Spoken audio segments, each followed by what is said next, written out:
Good morning mga auntie! Kamusta naman po kayo?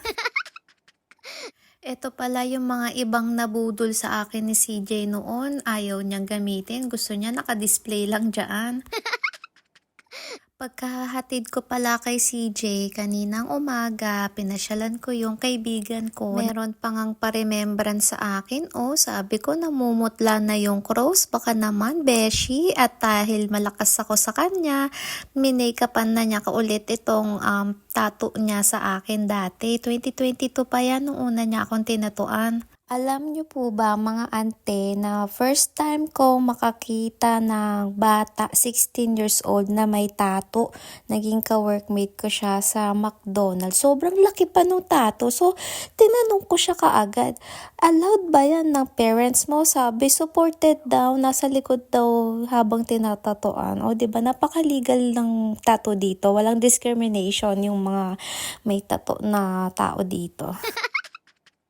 Mapapasana all na lang talaga yung mga tao sa Pilipinas kasi alam ko sa Pilipinas pag nakakita ng may tattoo, ang inaano na nila is drug addict. Minimalist na scorpion pala yung pinadagdag ko kay Beshi Bell. So, diba, ang ganda tignan. And then after no, nung hapon na sinundo ko na kaagad si CJ at syempre nagyaya na siya ulit magpunta ng park. And then itong pwesto ko naman, sa gilid lang ito ng park habang naglalaro si CJ doon.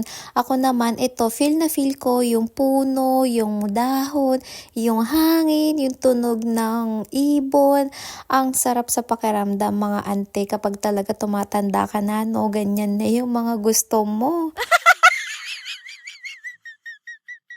Ang makaka-relate lang naman sa akin dito kapag yung tao is mahilig sa nature. So, yung iba, hindi makaka-relate sa feeling na nararamdaman ko ngayon.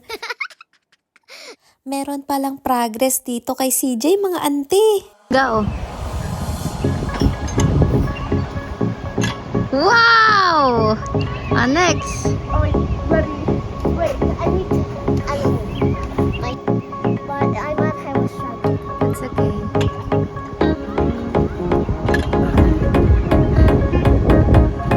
Yay! Go!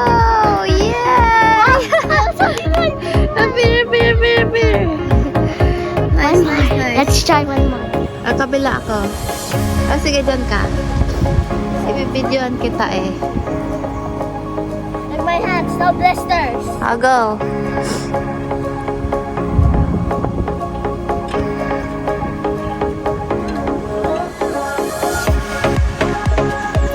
I like hands like It's okay.